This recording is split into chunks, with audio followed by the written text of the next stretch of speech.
Aujourd'hui, on va parler du rituel lors du sacrifice de Louis XVI. J'ai pris mes notes, mon petit carnet violet, et c'est parti, je vais vous lire tout ça. Après que la tête de Louis XVI a été coupée, place de la Révolution, selon plusieurs témoignages contemporains, la foule s'est précipitée vers l'échafaud. Dans la culture révolutionnaire, il y avait un rituel macabre.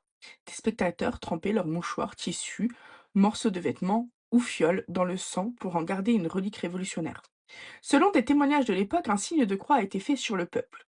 Certains nomment le chevalier Rougeville ou un prêtre anonyme.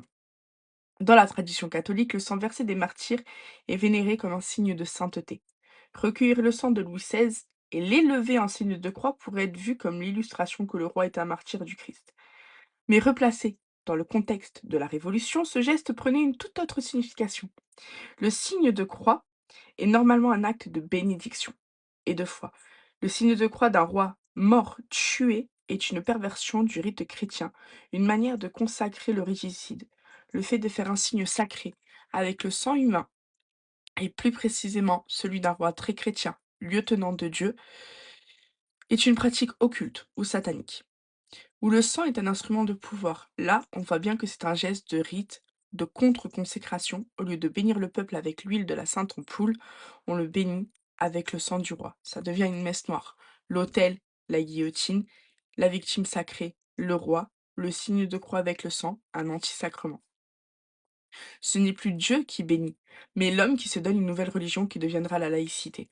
Le mouchoir accroché en haut du clocher de Saint-Pierre de Londres, encore un symbole chrétien. Le placer là, c'est l'exposer, comme un trophée contre la monarchie sacrée. Cette instrumentalisation correspond bien à une logique d'inversion, utiliser le sacre contre lui-même, donc un acte démoniaque.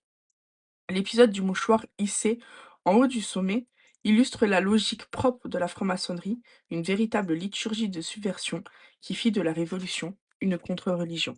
Élégance, prestance, Madame de France, ici pour vous rééduquer sur l'histoire de votre pays. Merci à ceux qui ont répondu dans le canal Instagram sur le fait que est-ce que vous voulez cette vidéo. Si vous voulez rejoindre le canal Instagram où je poste tous les chiffres, toutes mes recherches, toutes les archives, vous allez dans le lien dans ma bio et sur la page d'accueil, vous avez canal, vous cliquez dessus et vous arrivez dans le canal Instagram. Bisous!